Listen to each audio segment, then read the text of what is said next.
Em nossas almas acender o amor de Jesus.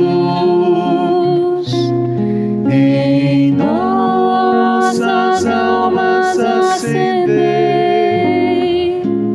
o amor de Jesus. Ave Maria, cheia de graça, o Senhor é convosco. Bendita sois vós entre as mulheres, e bendito é o fruto do vosso ventre, Jesus. Santa Maria, Mãe de Deus, rogai por nós, pecadores, agora e na hora de nossa morte. Amém. Em nome do Pai, do Filho e do Espírito Santo. Já nesse começo, agradeço muito ao Regis pela disponibilidade de ter encontrado um tempinho na sua enorme agenda, entre tantos afazeres. Afinal é pai, é esposo, é músico, trabalha também no emprego, além do curso que já tem na internet. Obrigado pela disposição de vir de tão longe, de Brasília, para nos falar de Cristo, nos falar a verdade. Mais uma vez, muito obrigado. Fique à vontade. Use as palavras que você achar melhor. Fale do jeito que você achar melhor. Puxa a orelha se for. Faz de conta que está aqui o Regis diante da conversão. O Regis diante de conhecer a música sacra. Está aqui. Você quer falar para ele também alguma coisa, né? Então, sinta-se à vontade. Também agradeço na pessoa do coordenador da música, José Elias, a todos vocês que vieram aqui para escutar, para aprender, porque afinal estamos aqui nesse mundo para isso, para aprender com aqueles que sabem mais do que nós.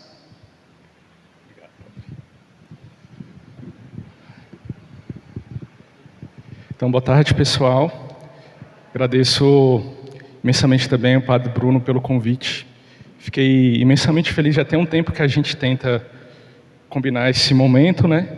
E graças a Deus deu certo de poder estar aqui falando um pouco para vocês sobre a minha experiência com a música católica, com a música religiosa, com a música litúrgica. De antemão já digo que eu não sou um PhD em liturgia, em música litúrgica. Então eu venho trazer aqui mais da minha experiência com a música, que eu acredito que possa acrescentar para vocês. E espero também que esse momento não seja só uma fala unilateral, mas que nós possamos compartilhar conhecimentos, assim como vocês. Eu sirvo na música litúrgica há vários anos e sei das dificuldades, encontro bastante dificuldades. Ainda estou passando também por esse processo de ir me aprimorando cada vez mais para entregar o serviço de uma melhor maneira ao nosso Senhor, primeiramente, também para as pessoas, para os fiéis que vão escutar, vão desfrutar também dessa música na liturgia. E a primeira fala vai ser justamente sobre essa temática, sobre o lugar do músico na Santa Missa. A gente vai tratar aqui um pouco sobre como que deve ser a nossa postura no nosso serviço e o que a gente precisa observar para que o nosso serviço possa ser executado da melhor forma possível, né? Então, o papel do músico na Santa Missa é de extrema importância. Mas alguém chuta o porquê que é tão importante esse papel do músico na Santa Missa? Alguém tem uma sugestão? Ninguém? Então, todos sabemos, né, não é novidade que a gente observa essa importância do músico na celebração litúrgica. Só que a importância do músico não se dá pelo próprio músico em si. Não porque o músico canta bem, não porque o músico toca bem, não que não seja importante tocar e cantar bem, logicamente é de grande importância. Mas essa importância do papel do músico se dá não pelo músico em si, mas pela música litúrgica, porque o músico é o responsável por conduzir a música litúrgica nas celebrações. E essa sim tem um papel muito importante que a gente vai ver já já, o porquê, né, que usa-se a música litúrgica na Santa Missa, o porquê dessa importância, e o músico, como aquele que vai conduzir, né, a música dentro da celebração, ele tem esse papel de importância. Então, o próprio São João Paulo II vai dizer que a música é um setor vital da liturgia. Então, a música, ela, de certa forma, traz vida para a liturgia, traz um esplendor, traz uma solenidade. Obviamente que a missa, sem a música, ela vai acontecer da mesma maneira. O sacrifício de Nosso Senhor vai acontecer, as pessoas vão receber as graças que provêm da Santa Missa, mas a música, ela traz esse esplendor maior para a liturgia. E a gente tem que começar, primeiramente, fazendo essa diferenciação entre música litúrgica e música popular católica, né? Para que nós possamos entender bem como que nós vamos exercer o nosso trabalho, a gente precisa entender bem o que vem a ser a música litúrgica de fato. E o primeiro ponto importante que eu vejo que hoje as pessoas fazem bastante confusão é de não saber diferenciar a música litúrgica da música popular católica, porque ambas estão no âmbito da música religiosa. Músicas são compostas para gravação de CDs. Essas músicas que foram gravadas em CDs podem cair bem em um show, em uma animação, para tocar na rádio, em um grupo de oração. Só que a música litúrgica é uma música totalmente à parte, né? Nós podemos observar que na liturgia tudo é preparado de uma maneira singular para a liturgia. A gente observe pela preparação do altar, pelas vestes do sacerdote, pelos vasos litúrgicos. A gente não vai ver o sacerdote consagrando o sangue de Cristo em um vasilhame qualquer, não. Tem um cálice específico para a consagração do sangue de Nosso Senhor e para a música que vai acompanhar esses ritos e essas ações litúrgicas na celebração também é uma música específica. Então, a música litúrgica é própria para as celebrações litúrgicas, estando diretamente ligada aos ritos e às ações litúrgicas que acontecem dentro da missa. Então a gente não vai ver na Santa Missa uma música sendo tocada ao léu, sem um objetivo específico. A música dentro da celebração, ela vai estar sempre diretamente ligada a algo que está acontecendo na missa. Por exemplo, temos músicas que vão acompanhar as procissões de entrada, o momento do ofertório, da comunhão. Tem músicas que elas se tornam o próprio rito, por exemplo, quando a gente canta o Glória, né? Glória é um rito que está ali, que pode ser rezado, também pode ser cantado. E essa música litúrgica, ela precisa ser especificamente, né, preparada para essa ação litúrgica, e por isso também que a gente não pode pegar qualquer música, porque essa música fala de Eucaristia que eu vou utilizar ela na missa. Tem alguns quesitos específicos que a gente precisa observar daquelas músicas que são próprias para a liturgia, observando sempre essa questão, que a música vai estar diretamente ligada à ação litúrgica, né, ou os ritos que acontecem na Santa Celebração. Então, no documento Sacro Sancto Concilio, que é o documento que fala sobre a liturgia, né, no Concílio Vaticano II, a gente encontra o seguinte: a música sacra será tanto mais santa quanto mais intimamente estiver unida à ação litúrgica, quer como expressão mais suave da oração, quer favorecendo unanimidade, quer, enfim, dando maior solenidade aos ritos sagrados. Eu grifei, né, essa questão da expressão mais suave da oração, porque vai ser um ponto recorrente que eu vou falar aqui nessa primeira parte da nossa formação. A gente vai tentar observar que a maneira mais fácil que nós podemos conduzir os fiéis, né, de inseri-los nos sagrados mistérios, é executando com maior suavidade essa música litúrgica. Então, a gente viu que o papel do músico é muito importante, por conta que ele vai ser a pessoa que vai conduzir a música litúrgica E essa música litúrgica ela tem uma importância muito grande, como São João Paulo nos disse, é um setor vital da liturgia. Mas por que essa música litúrgica vem a ser tão importante, né? Então aqui esse documento Tra le Sollecitudini, um documento do Papa São Pio X, tem nesse livro aqui, vocês têm conhecimento desse livro aqui? Documento sobre a música litúrgica da editora Paulus. Ele é um livro que é um compêndio de documentos que tratam sobre a música litúrgica desde São Pio X, o documento em 1903, até São João Paulo II. E são documentos de grande relevância para todos que servem com a música na liturgia. Então, fica a dica, a gente precisa ter conhecimento do que a igreja pede, né, para que nós consigamos exercer melhor a nossa missão. Então, São Pio X vai dizer que a música, ela concorre para aumentar o decoro e esplendor das sagradas cerimônias. Então, com a música, um dos grandes objetivos é aumentar o decoro, o respeito para aquilo que acontece na Santa Missa, e o esplendor. A música também ela vai trazer mais esplendor, mais solenidade para aqueles textos que serão cantados. Assim como seu ofício principal é revestir de adequadas melodias o texto litúrgico. Então, essa frase, revestir de adequadas melodias o texto litúrgico. Então, aqui a gente já entende que existe um texto que já é litúrgico e o papel do músico vai ser revestir de adequadas melodias. Então, não é qualquer melodia. Vai ser uma melodia adequada à celebração da Santa Missa. E um texto que ele já existe. Proposto à consideração dos fiéis, assim, o seu fim próprio é acrescentar mais eficácia ao mesmo texto.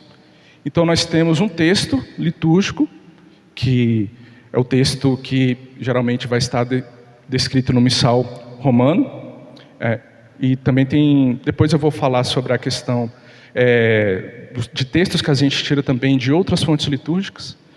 E a gente tem esse texto que a gente vai revestir de melodias adequadas para que esse texto tenha maior eficiência, para que esse texto chegue de uma maneira mais fácil ao coração do fiel.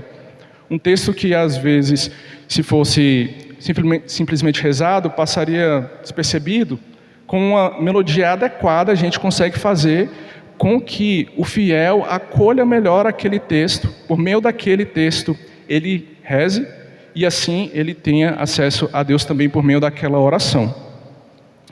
A fim que, por tal meio, se excitem mais fielmente os fiéis à piedade e se preparem melhor para receber os frutos da graça próprios da celebração dos sagrados mistérios. Essa parte aqui eu achei bem interessante, que São Pio X nos alerta. O objetivo da música litúrgica, excitar mais facilmente os fiéis à piedade.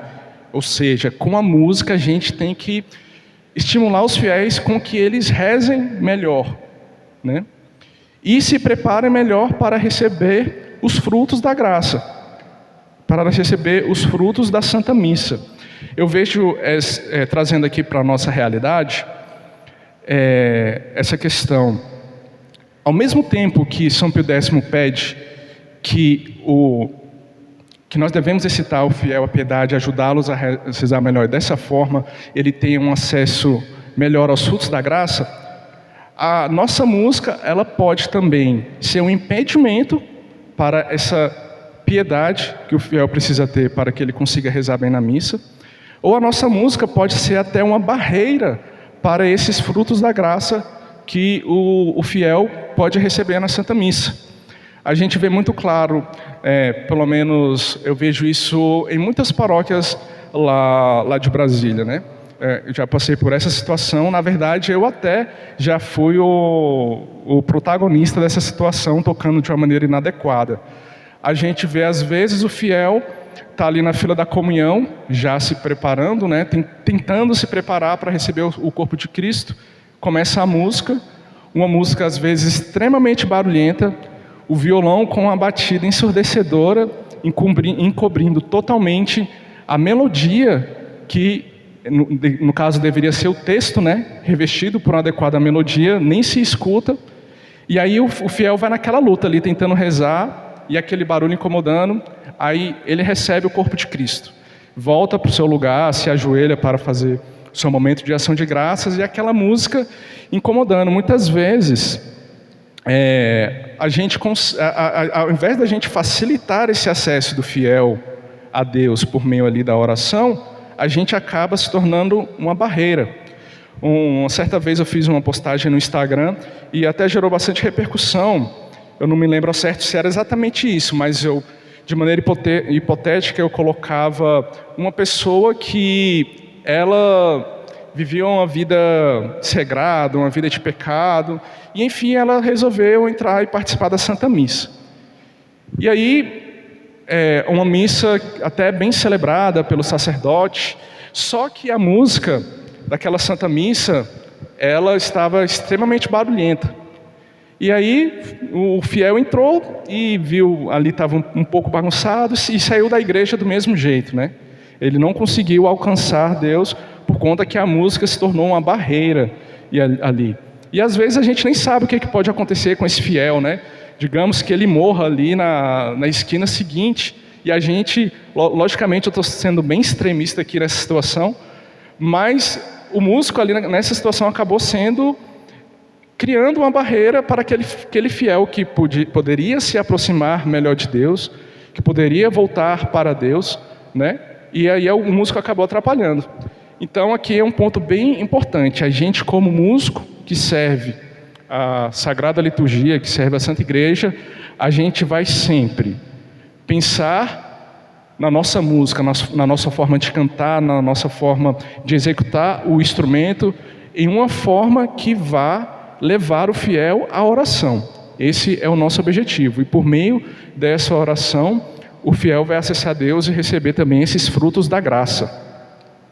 Peguei um trecho aqui que é do livro das Confissões de Santo Agostinho. E esse trecho é tão importante que ele é até colocado no Catecismo da Igreja Católica no ponto que trata da música litúrgica. E Santo Agostinho, todos sabem que ele viveu uma vida desregrada e se converteu depois. E ele diz o seguinte: quando chorei ouvindo vossos hinos e vossos cânticos, isso aqui ele está relatando o momento que ele está dentro da igreja, cujas melodias suaves ecoavam em vossa igreja. Então até destaquei, melodias suaves ecoavam em vossa igreja. Que grande emoção aquelas melodias, trazendo um ardoroso sentimento de piedade. Que grande emoção aquelas melodias fluíam em meu ouvido e destilavam em meu coração a verdade, trazendo um ardoroso sentimento de piedade. As lágrimas que me corriam pela face me faziam bem. E esse trecho aqui eu acho muito interessante, porque, trazendo um ardoroso sentimento de piedade, justamente esse sentimento que Santo Agostinho teve no seu processo de conversão ali, por meio da música, vem conversar com aquilo que São Pio X nos pede, né? Que a gente deve excitar melhor os fiéis, excitar mais facilmente os fiéis à piedade. E Santo Agostinho mostra essa questão na prática, né? Destilava em meu coração a verdade, trazendo ardoroso sentimento de piedade. E a gente vai conseguir trazer essa verdade para os corações dos fiéis a partir daquele momento que a gente canta aquilo que a igreja nos pede. Como eu falei, a igreja tem um texto litúrgico e a gente vai apenas fazer com que colocar melodias adequadas naquele mesmo texto. Muitas vezes a gente acaba escolhendo músicas para a Santa Missa com textos meio que aleatórios e a gente impede também que essa verdade chegue ao coração do fiel, a verdade que vem da própria palavra de Deus. As lágrimas que me corriam pela face me faziam bem. Obviamente aqui, essas lágrimas de Santo Agostinho porque hoje a gente tem uma questão também de uma música sentimentalista, né? As pessoas muitas vezes, os compositores, sobretudo, pensam no momento da composição uma música que vá fazer a pessoa chorar, uma música emocional, e às vezes se utilizam de vários recursos, né? Tanto instrumentais, tanto de melodias e harmonias. Só que, um exemplo aqui de Santo Agostinho, né? Essas lágrimas corriam pela face dele, pelo encontro dele com a própria verdade. Não um sentimentalismo puro, né? Mas um sentimento daquele que encontrou a verdade e ali ele encontrou também a sua salvação, né? Se convertendo. E a música litúrgica, ela tem um papel tão importante na Santa Missa que ela é a mais importante das artes. A gente vê, né, dentro da igreja, esculturas, pinturas, arquitetura, tudo isso é muito belo, mas dentre todas as artes, a música vem ocupar um lugar de destaque, como é descrito aqui no documento Sacrosanto Concilium. A tradição musical de toda a igreja é um tesouro de inestimável valor que sobressai entre todas as outras expressões de arte. Sobretudo, porque o canto sagrado, intimamente unido com o texto, possui parte necessária ou integrante da liturgia solene. Então, a música ela vem ocupar esse lugar de destaque, porque quando nós cantamos na Santa Missa, nós estamos cantando o próprio rito, nós estamos cantando a própria palavra de Deus. E olha só o destaque que a gente encontra no documento: o canto sagrado intimamente unido com o texto. Então não adianta às vezes o cantor executar a música ali de uma maneira perfeita, o instrumentista toca ali de uma maneira impecável, mas se essa música que está sendo executada não está unida com o texto, que é o texto que deveria ser para aquela Santa Missa, de nada vale, né? Às vezes a pessoa pode até receber aplausos, nossa, você canta muito bem, né? Mas às vezes quando a pessoa ela só se atenta para a questão estética e técnica, deixando de lado a questão de observar os textos que devem ser cantados, ela acaba impedindo também que o fiel tenha um acesso à verdade. O músico acaba trazendo a atenção para si, para o seu talento, mas a verdade, que é a palavra de Deus, acaba sendo deixada de lado.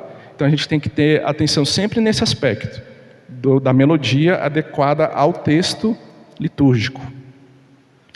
Não sei se eu estou indo um pouco rápido, se alguém tiver alguma questão, também pode levantar a mão, contribuir, perguntar, ficar à vontade. Então, a música na Santa Missa vai ter basicamente esse organograma. A música vai levar o fiel à oração e, por meio da oração, levar o fiel a um encontro com Deus. E tudo isso vai resultar nesse objetivo maior da música litúrgica, que é a glória de Deus e a santificação dos fiéis. Tudo que nós fazemos em nossas vidas, nós como católicos, nós fazemos, em primeiro lugar, para a glória de Deus. E pensando nessa glória de Deus, a gente vai sempre pensar em fazer tudo da melhor maneira que a gente puder.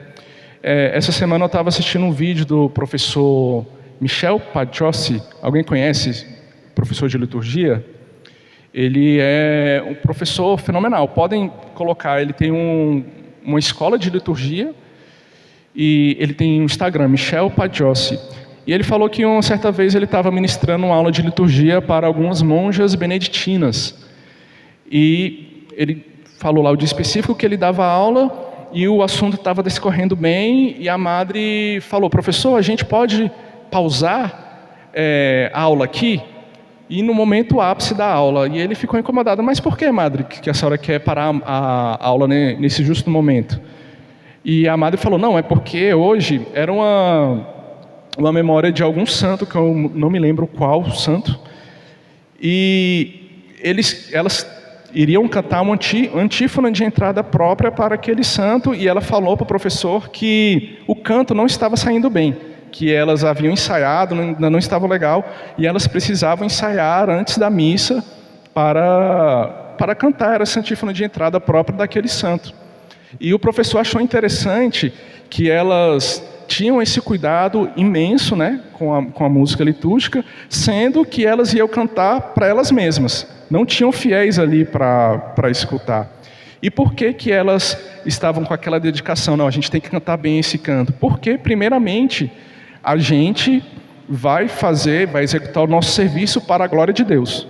Então, por isso, nós precisamos, independente, né, se a missa 5 horas da manhã, se a missa vai estar cheia, vai estar vazia, a gente tem que sempre nos preparar da melhor forma possível para executar o nosso serviço bem. E essa segunda parte do objetivo da música litúrgica, a santificação dos fiéis, vai vir no combo. Se a gente faz o nosso serviço primeiramente para a glória de Deus, a gente vai executar aquilo da melhor forma possível e aquilo vai resultar automaticamente nessa santificação dos fiéis para aqueles que irão escutar a nossa música, né, a execução da música dentro da Santa Missa. E agora aqui eu vou falar um pouco sobre o silêncio. O músico na igreja, eu percebo que ele tem bastante dificuldade com a questão do silêncio. Um exemplo clássico desse que eu vejo lá na minha paróquia, por exemplo, parece que o músico, a pessoa que vai tocar o violão, tem uma formiga na mão ali que não consegue ficar sem tocar. Lógico que a gente chega com antecedência na Santa Missa, vamos ajustar o som, né, tudo mais, vamos conferir ali, passar alguma música que talvez ainda não esteja legal, mas às vezes as pessoas já fizeram tudo isso e o violonista está lá, tocando. Aí a pessoa chega mais cedo na igreja para fazer a sua oração antes da missa, e a pessoa não consegue rezar porque o violonista ali não consegue parar. O músico, de certa forma, tem uma dificuldade com o silêncio, e parece ser até uma questão contraproducente, né? A gente pensar, não, nós vamos lidar com a música, que é a produção de sons, e temos que também pensar nessa questão do silêncio. Para a Santa Missa, a gente tem que sempre observar isso daqui, ó. Tem um vídeo do Padre Paulo Ricardo, que é um vídeo bem famoso, e eu peguei essas duas frases aqui, é justamente o vídeo dele falando sobre música litúrgica. E ele fala que o silêncio é o lugar de onde brota a música litúrgica. Essa frase aqui é muito forte. Uma música litúrgica que vale a pena deve ser melhor que o silêncio. E olha que essa é uma missão extremamente difícil, porque a gente vai observar que a oração, ela brota do silêncio, né? Então a gente tem uma música que vai sobressair esse silêncio, aqui a gente sente o peso da nossa responsabilidade.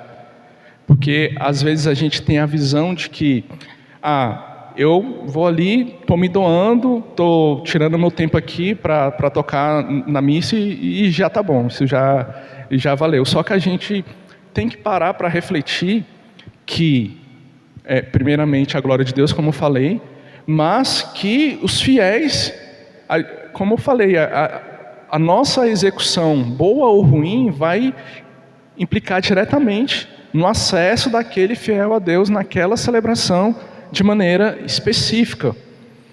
Então, o próprio Cristo nos ensina, né, que a oração, ela vai brotar do silêncio. Só tomar um pouquinho de água aqui.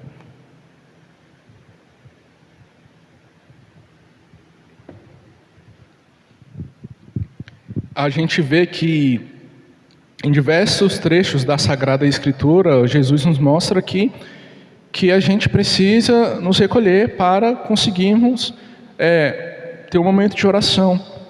De madrugada, quando ainda estava escuro, Jesus se levantou, saiu e foi para um lugar deserto, onde se pôs a orar. Então, quando ainda estava escuro, geralmente de madrugada, as pessoas ainda estão dormindo, Jesus saía, né? E não bastava sair ainda quando todos estavam dormindo, ele ainda se retirou para um lugar deserto. Então ele fazia questão de estar no silêncio, para se colocar em oração. Mas Jesus se retirava para lugares desertos e orava. Depois de despedir as multidões, subiu sozinho ao monte para orar. Ao cair da tarde, lá estava ele sozinho. Então, o próprio Cristo se retirava em silêncio para a oração. Dessa forma, ele nos dá o exemplo de onde deve brotar também a música litúrgica. Se o objetivo é fazer com que os fiéis rezem, a gente tem que também pensar nesse silêncio interior do músico. E ele vai dizer também: tu, porém, quando orares, entra no teu quarto, fecha a porta e ora a teu pai em segredo. E teu pai, que vê o que está oculto, te recompensará. Então, fecha a porta, sai desse barulho. Você precisa estar em silêncio para acessar a Deus. E agora eu vou falar um pouco sobre minha trajetória, né? Tocado pelo silêncio. Eu tenho mais ou menos uns 6 anos que eu passei por o que eu chamo de CVL, que é uma conversão musical litúrgica. Eu comecei a tocar violão com 9 anos de idade, lá na paróquia São Francisco de Assis, em Ceilândia, no Distrito Federal. E ali eu lembro que eu fazia catequese aos sábados, e logo após a catequese tinha uma missa chamada Missa das Crianças, que era às 5h30. E aí eu sempre participava dessa missa, e lembro-me que eu sempre admirava a pessoa que conduzia a música na missa, porque tinha um coral de crianças, aí tinha uma moça que ela tocava violão, era mais ou menos nessa disposição, ficava o coral de crianças aqui, a moça assim, tocando violão, e as crianças cantavam. Um certo dia, nos avisos paroquiais, foi-se comunicado que a moça daria aulas de violão, foi afixado lá no mural da igreja.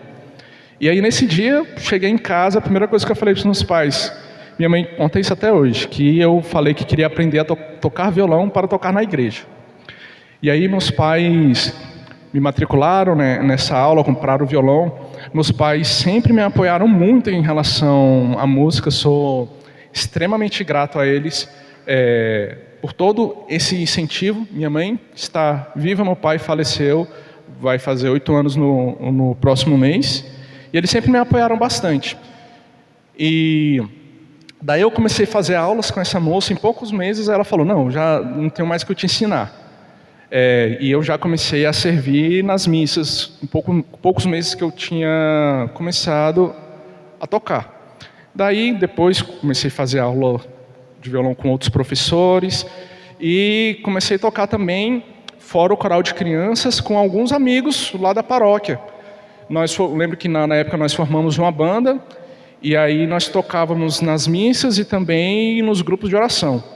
Eu nunca fui da Renovação Carismática Católica, mas eu lembro que eu ia especificamente para tocar no grupo de oração. Eu lembro que teve até alguma autorização de alguém, porque na época, né, eu não sei se ainda é assim, para tocar no grupo de oração tinha que fazer o seminário de vida e tal, mas enfim, aí eu ia lá para tocar.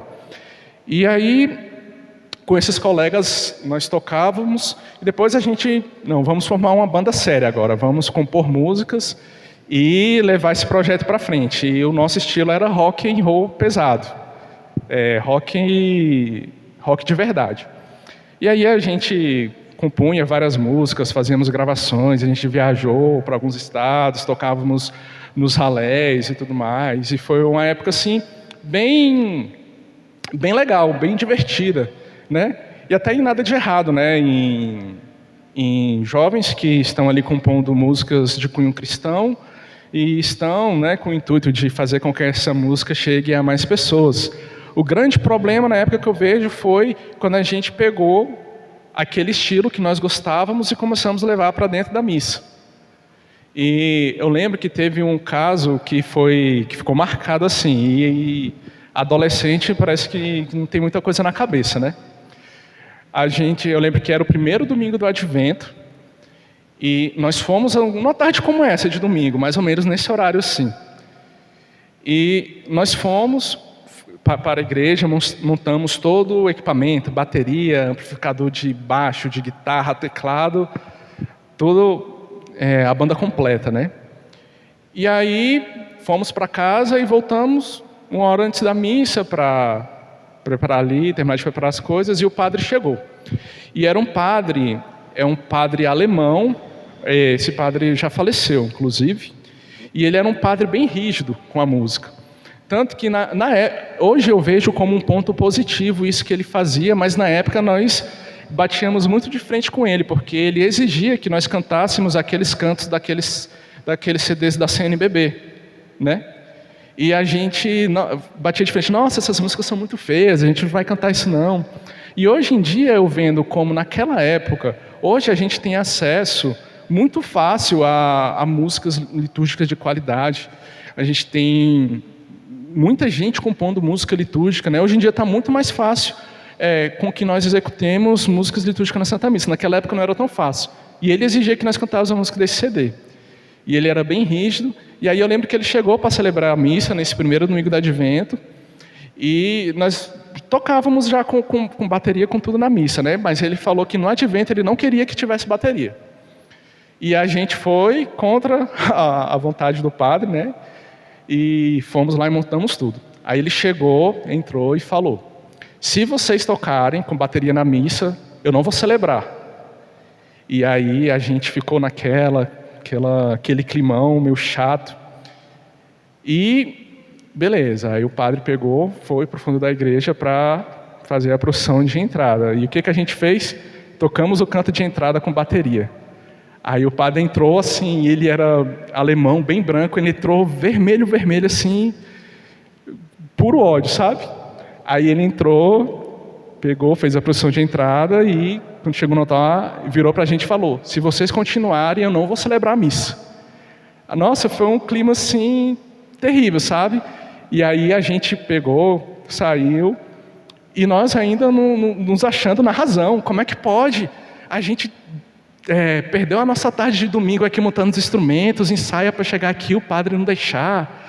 E aí acabou que o padre continuou a missa. Olha só a situação, a gente chamando mais atenção do que tudo, como se fosse aqui, o padre se lembrando da missa e a gente desmontando ferragem de bateria, levando para fora. Situação bem chata, né? Aí, isso só dando um exemplo, né, de algumas coisas que a gente passa. Ainda bem que Deus é misericordioso e nos conduz à conversão. E aí, depois, passou um tempo, eu saí dessa banda, e aí eu comecei a tocar com várias pessoas lá de Brasília. Eu tocava com vários cantores mesmo. Cada fim de semana estava numa paróquia. E, geralmente, muitas das missas eram aquelas missas, um espetáculo, né? Onde a música ali é um show e Cristo fica meio que à parte, né? O foco ali é o espetáculo. E aí eu toquei com várias pessoas durante bastante tempo. Tocava guitarra e sempre era com banda.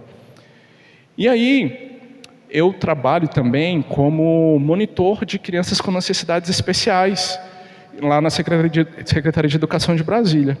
E aí eu trabalhava muito tempo em uma escola que eu gostava bastante, né? Tinha bastante afinidade com os profissionais, e aí a regional de ensino determinou que eu saísse daquela escola e fosse para outra. E aí naquela situação eu fiquei bem chateado, porque eu gostava muito da escola, mas enfim, fui para essa outra escola. E daí, chegando lá nessa outra escola, sem conhecer ninguém, e tentando puxar assunto com alguma pessoa. E aí tinha o vigilante, o senhor que cuida da entrada das pessoas, né, na portaria, entrada e saída. Vi que ele estava lendo um livro do professor Olavo de Carvalho. Na época eu também estava lendo um livro do Olavo de Carvalho. Nós começamos a conversar. E aí ele falou, aí nos identificamos como católicos, né? E ele falou: você já foi na missa tridentina? E nós estávamos até agora há pouco no almoço conversando sobre essa questão, né, da missa tridentina. E eu falei: não, eu nunca fui. Ele: você quer ir? Eu falei: quero. E esse senhor, ele participa num lugar lá no Gama, né, no DF, uma associação que ele participa exclusivamente do rito tridentino. E aí eu fui, eu e minha esposa, ela estava grávida, na missa lá nessa associação. Aí chegando lá, a gente foi na missa no domingo de manhã, e a primeira coisa que me chamou bastante a atenção foi o silêncio, assim. A gente chegou com uns minutos de antecedência, aquele silêncio sepulcral, assim, as pessoas compenetradas, rezando. E aí participamos da Santa Missa, uma missa extremamente silenciosa. Tem-se a missa cantada e a missa rezada, né? Era a missa rezada e muito silenciosa. O padre cantou algumas músicas em português mesmo. Lembro que uma que ficou marcada, que ele gostava de cantar muito, é aquela: Eu quisera, Jesus adorado, teu sacrário de amor rodear. E aí eu saí daquela missa e incomodado. E eu vejo que as pessoas, geralmente, quando elas passam por esse processo de conversão musical litúrgica, geralmente elas vão fazendo um processo gradativo. Não, hoje vamos cantar tal música, trocar uma música por outra, e a partir daí vai tendo esse movimento. E comigo eu cortei o mal pela raiz. Aquele silêncio daquela missa me incomodou muito, referente ao modo como eu servia, né? Como eu estava ali, como pessoa que estava conduzindo a música litúrgica, promovendo o barulho dentro da paróquia, ao invés daquele silêncio musical, se assim podemos dizer, que conduziria a oração. E a partir daquele momento, eu parei de tocar totalmente na igreja.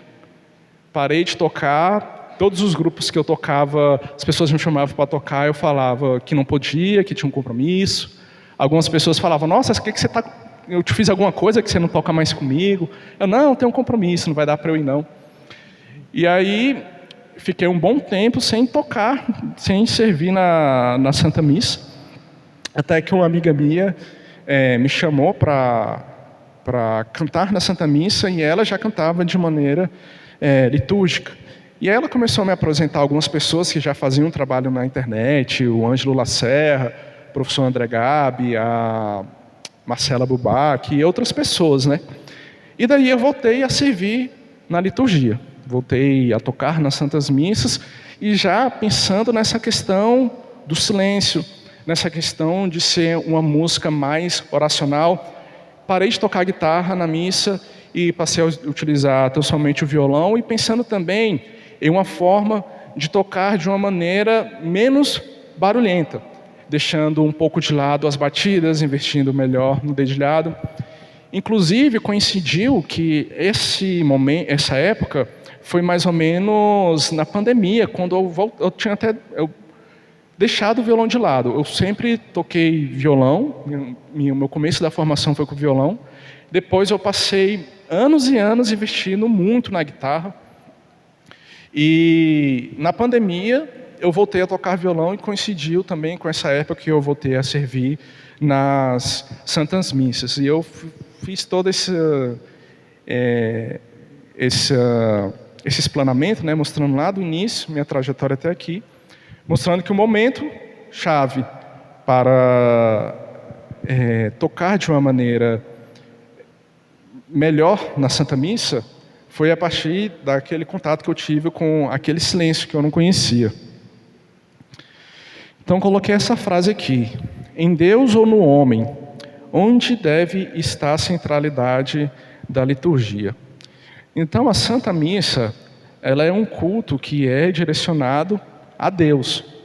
E hoje em dia as pessoas têm feito de tudo para agradar o homem, né?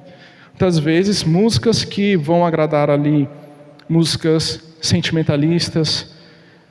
A gente vê na internet aí vários abusos litúrgicos que resultam dessa falta de olhar para a Santa Missa, desse pensamento de que a missa é direcionada a Deus e não para o homem.